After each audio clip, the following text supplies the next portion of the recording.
And tonight, the nation is rallying behind a city reeling from tragedy. Here's the latest information we know about the Charleston church shooting. Tonight, suspect Dylan Roof is in custody. He was arrested without resistance not far from Charlotte, North Carolina, and is being extradited back to South Carolina.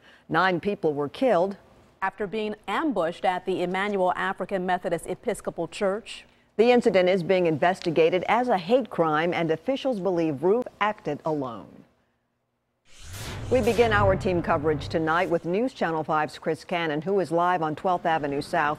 Chris, church members there joined in prayer this morning. And Vicki, they quickly planned a prayer service after last night's shooting. Several members here at the Greater Bethel AME Church have ties to the AME Church where that massacre took place in South Carolina.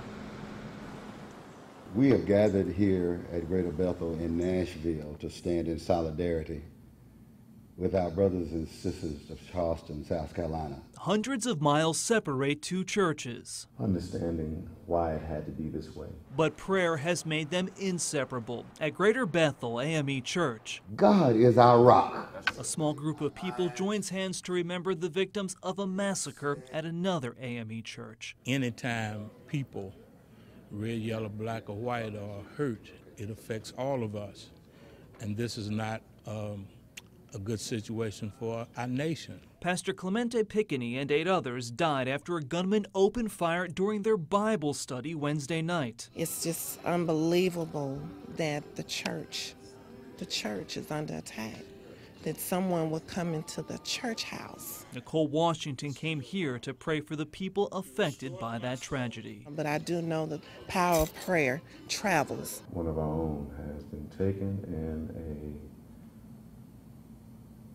violent way. State Representative Harold M. Love knew Reverend Pinkney. They met last year in South Carolina. And we talked about the challenges of being in the state legislature and also pastoring in the AME Church, how we balance those two things. This tragedy will now spark conversations about safety, an issue members at Greater Bethel have talked about in the past. We will talk some more and make sure that we're still feeling as comfortable now that this has happened then. We pray for a church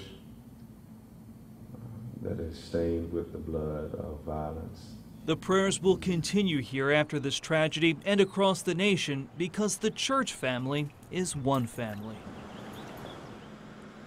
And while many church leaders may now re-examine their safety policies, Reverend Sinkfield says this church and most AME churches, like most other churches, have an open door policy, so he's not sure how a tragedy like the one in South Carolina can be avoided in the future.